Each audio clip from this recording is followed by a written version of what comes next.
আকাশবাণী কলকাতা। স্থানীয় সংবাদ পড়ছি প্রবাল বন্দ্যোপাধ্যায়। বিশেষ খবর।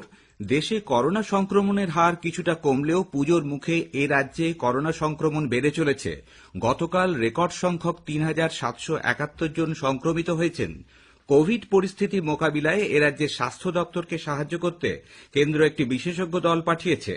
সরকারি অনুদানের টাকা পুলিশ জনতা সমন্বয় এবং করোনা মোকাবিলার কাজেই ব্যবহার করতে হবে বলে কলকাতা হাইকোর্ট পুজো কমিটিগুলিকে নির্দেশ দিয়েছে। ভিড় নিয়ন্ত্রণের জন্য প্রশাসন কি ব্যবস্থা নিচ্ছে হাইকোর্ট তাও জানতে চেয়েছে। রাজ্য সরকার এজেন্সির পরিবর্তে সরাসরি চুক্তির ভিত্তিতে তথ্য প্রযুক্তি কর্মীদের নিয়োগ করছে। পুজোর সময় বৃষ্টির পূর্বাভাস দিয়েছে আবহাওয়া দপ্তর। আইপিএল ক্রিকেটে গত রাতে আবুধাবিতে মুম্বাই ইন্ডিয়ান্স ৮ উইকেটে কলকাতা নাইট রাইডার্সকে হারিয়ে দিয়েছে। আসছি বিস্তারিত খবরে। দেশে করোনা সংক্রমণের হার আরও কিছুটা কমেছে। গতকাল পর্যন্ত ২৪ ঘণ্টায় নতুন করে সংক্রমিত হয়েছেন ৬৩,৩৭১ জন। এই সময় সুস্থ হয়ে উঠেছেন ৭০,৩৩৮ জন। আরোগ্যের হার বেড়ে দাঁড়িয়েছে ৮৭.৫৬%। মৃত্যু হার ১.৫২%, যা বিশ্বে বিভিন্ন দেশের তুলনায় অনেকটাই কম। পুজোর মুখে এ রাজ্যে করোনা সংক্রমণ লাফিয়ে বাড়ছে। গত সন্ধ্যায় স্বাস্থ্য দপ্তরের প্রকাশিত রিপোর্ট অনুযায়ী ২৪ ঘণ্টায় রাজ্যে রেকর্ড সংখ্যক ৩,৭৭১ জন করোনায় সংক্রমিত হয়েছেন, যা এখনো পর্যন্ত সর্বোচ্চ। ফলে ৩,১৩,১৮৮ জন করোনা সংক্রমিত হলেন। তার মধ্যে ২,৭৪,৭৫৭ জন সুস্থ হয়ে উঠেছেন। রাজ্যে করোনা থেকে আরোগ্যের হার আরও কিছুটা কমে ৮৭.৭৩% হয়েছে। গত সন্ধ্যা পর্যন্ত ২৪ ঘণ্টায় ৩,১৯৪ জন করোনা থেকে সংক্রমণ মুক্ত হয়েছেন।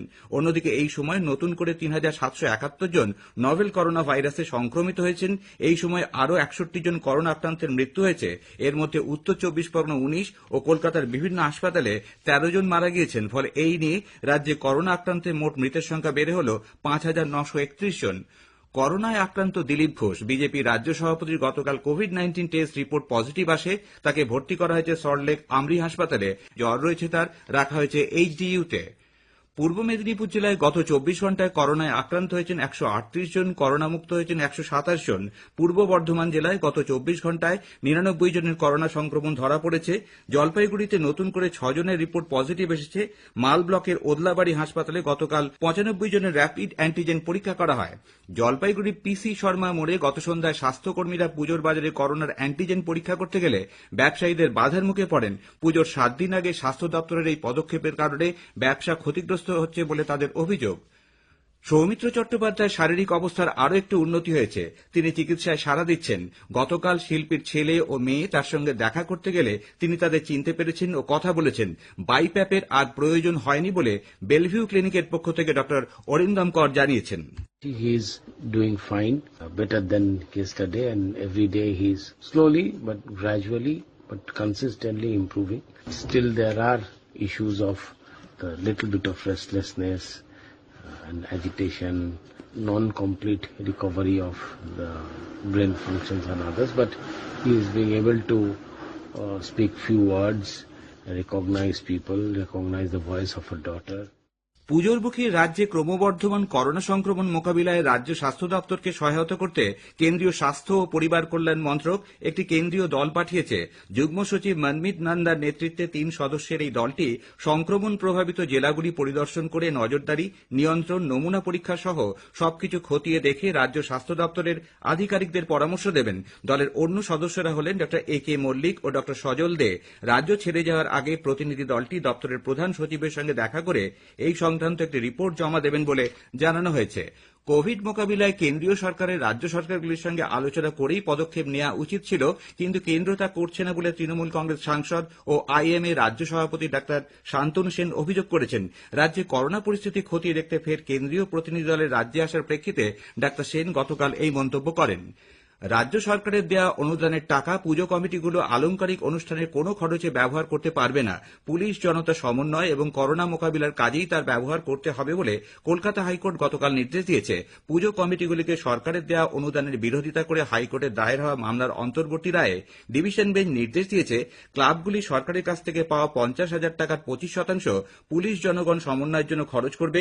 বাকি ৭৫% খরচ করতে হবে কোভিড মোকাবিলার জন্য স্যানিটাইজার এবং মাস্ক কিনে দর্শনার্থী দর্শনার্থীদের মধ্যে বিলি করার জন্য পাশাপাশি ক্লাব বা পুজো কমিটিগুলোর থেকে সরকারের অনুদানের টাকা খরচের বিস্তারিত হিসেব সংগ্রহ করতে হবে এবং তা আদালতে পেশ করতে হবে বলেও বিচারপতি সঞ্জীব বন্দ্যোপাধ্যায় এবং অরিজিৎ বন্দ্যোপাধ্যায়ের ডিভিশন বেঞ্চ গতকাল তাদের অন্তর্বর্তী রায়ে জানিয়েছেন পুজোর পর ফের মামলার শুনানি হবে। করোনা সংক্রমণের কথা মাথায় রেখে পুজোর দিনগুলিতে ভিড় নিয়ন্ত্রণে প্রশাসন কি ব্যবস্থা নিয়েছে তা নিয়ে একটি বিস্তারিত নীতি নির্দেশিকা তৈরি করে জমা দেওয়ার জন্য কলকাতা হাইকোর্ট রাজ্য সরকারকে নির্দেশ দিয়েছে। এক জনস্বার্থ মামলায় গতকাল ডিভিশন বেঞ্চ সোমবারের মধ্যে মুখ্য সচিব এবং স্বরাষ্ট্র সচিবকে এই সংক্রান্ত একটি গাইডলাইন তৈরি করে জমা দেওয়ার নির্দেশ দেন। সব ধরনের স্বাস্থ্য সুরক্ষা বিধি মেনে মুখ্যমন্ত্রী মমতা ব্যানার্জি গতকাল তৃতীয় দফায় ভার্চুয়ালের পরিবর্তে নিজে উপস্থিত থেকে দক্ষিণ কলকাতার বেশ কয়েকটি পুজোর সূচনা করেছেন। তিনি কালীঘাট মিলন সংঘ ছাড়াও গড়িয়াহাট, হিন্দুস্তান পার্ক, ৪১ পল্লী, হরিদেবপুর, অজয় সংহতি, বরিশা সার্বজনীন, বেহালা নতুন দল, খিদিরপুর ৭৪ পল্লী এবং খিদিরপুর ২৫ পল্লীর পুজোর উদ্বোধন করে সংক্রমণ প্রতিরোধে উৎসবের দিনগুলিতে সবাইকে আরও একবার আবশ্যিকভাবে মাস্ক ব্যবহার করা ছাড়াও সব ধরনের স্বাস্থ্যবিধি মেনে চলার আহ্বান জানান। বেহালা বরিশা ক্লাবের উদ্বোধন করতে গিয়ে মুখ্যমন্ত্রী নিজের হাতে রাস্তায় সুরক্ষা চক্র এঁকে সংক্রমণ প্রতিরোধে শারীরিক দূরত্ব বজায় রাখার পরামর্শ দেন। অতিরিক্ত যাত্রী ভিড় সামাল দিতে কলকাতা মেট্রো রেল কর্তৃপক্ষ পুজোর ৪ দিন সকাল ১০টা থেকে রাত ১০টা পর্যন্ত মেট্রো রেল চালানোর সিদ্ধান্ত নিয়েছে। আগামী ২৩শে অক্টোবর সপ্তমী থেকে ২৬শে অক্টোবর দশমী পর্যন্ত এই সময় মেট্রো রেল চালানো হবে বলে জানানো হয়েছে। দীর্ঘ ৭ মাস বন্ধ থাকার পর পুজোর মুখে গতকাল থেকে দীঘা হাওড়া সুপারফাস্ট এক্সপ্রেস ট্রেনের চলাচল শুরু হয়েছে। মূলত পর্যটকদের কথা মাথায় রেখেই এই ট্রেন চালানো হচ্ছে বলে রেলের তরফ থেকে জানানো হয়েছে। স্থানীয় সংবাদ শুনছেন আকাশবাণী কলকাতা কেন্দ্র থেকে।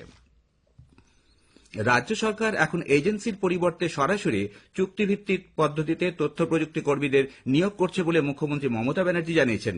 সাধারণ মানুষকে পরিষেবা দিতে তথ্য প্রযুক্তি কর্মীরা রাজ্যে ই গভর্নেন্স সংক্রান্ত প্রযুক্তির মানের অনেক উন্নতি ঘটিয়েছেন বলে তিনি গতকাল এক টুইট বার্তায় জানান। চুক্তিভিত্তিক কর্মীদের বছরে ৩০ দিনের ছুটি এবং শারীরিক অসুস্থতার জন্য অতিরিক্ত ১০ দিনের মেডিকেল লিভ দেওয়া ছাড়াও নিয়ম মেনে মহিলা কর্মীদের মাতৃত্বকালীন ছুটি দেওয়া হচ্ছে। ৬০ বছরে তাদের চাকরি জীবন শেষ হওয়ার পর এককালীন ৩ লক্ষ টাকা দেওয়া ছাড়াও স্বাস্থ্যসাথী প্রকল্পে তাদের চিকিৎসার খরচ বহন করা হচ্ছে বলে মুখ্যমন্ত্রী জানিয়েছেন। খাদ্য বন্টন ব্যবস্থাকে আরো মসৃণ করে তুলতে রাজ্য সরকার উত্তর ও দক্ষিণবঙ্গ মিলিয়ে নতুন করে আরো ৬,৫০০ রেশন দোকান খোলার সিদ্ধান্ত নিয়েছে। আগামী জুন মাস পর্যন্ত গ্রাহকদের বিনামূল্যে রেশন দেওয়ার যে কথা রাজ্য সরকার ঘোষণা করেছে তারই অংশ হিসেবে রেশন দোকান বাড়ানোর সিদ্ধান্ত নেওয়া হয়েছে বলে খাদ্য দপ্তর সূত্রে জানানো হয়েছে। কলকাতার বউবাজার এলাকায় একটি বহুতলে অগ্নিকাণ্ডের ঘটনায় ২ জনের মৃত্যু হয়েছে। রাত ১০:৩০ নাগাদ এই আবাসনে আগুন লাগে। ৮ তলা পর্যন্ত আগুন ছড়িয়ে পড়েছিল। দমকলের ১২টি ইঞ্জিনের তৎপরতায় রাত ২:৩০ নাগাদ আগুন নিয়ন্ত্রণে আসে। ১২ বছরের এক কিশোর ওপর থেকে পড়ে গেলে তাকে গুরুতর আহত অবস্থায় প্রথমে এসএসকেএম তারপরে বেলভিউতে নিয়ে গেলে সেখানেই তার মৃত্যু হয়। অপর একজন মহিলাকে অগ্নিদগ্ধ অবস্থায় এসএসকেএমে নিয়ে যাওয়া হলে ডাক্তাররা তাকে মৃত ঘোষণা করেন।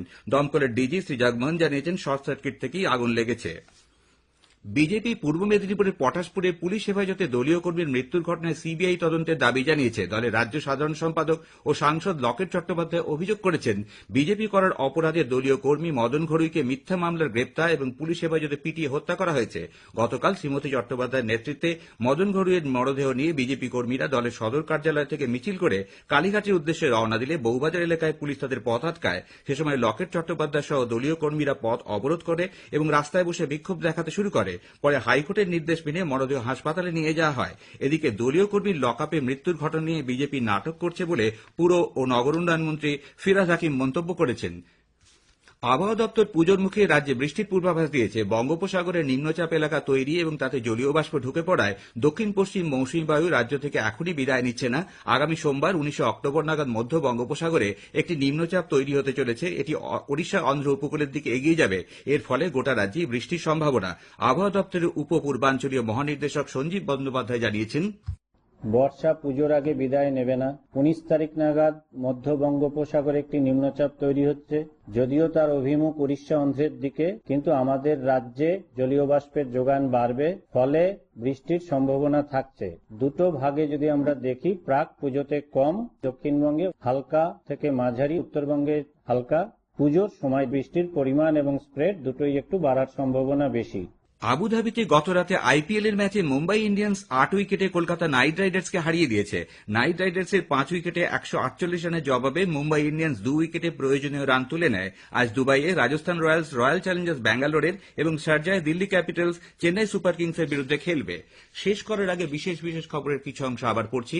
দেশে করোনা সংক্রমণের হার কিছুটা কমলেও পুজোর মুখে এ রাজ্যে করোনা সংক্রমণ বেড়ে চলেছে। গতকাল রেকর্ড সংখ্যক ৩৭৭৭ জন সংক্রমিত হয়েছেন।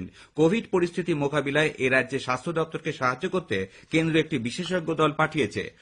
করোনা সংক্রমণ প্রতিরোধে মাস্ক পরুন ও ঠিকভাবে পরুন, ২ গজ দূরে থাকুন, নিরাপদ দূরত্ব বজায় রাখুন, হাত ও মুখ পরিষ্কার পরিচ্ছন্ন রাখুন। স্থানীয় সংবাদ শেষ হলো। এর পরের খবর সকাল ৯টা ১৫ মিনিটে।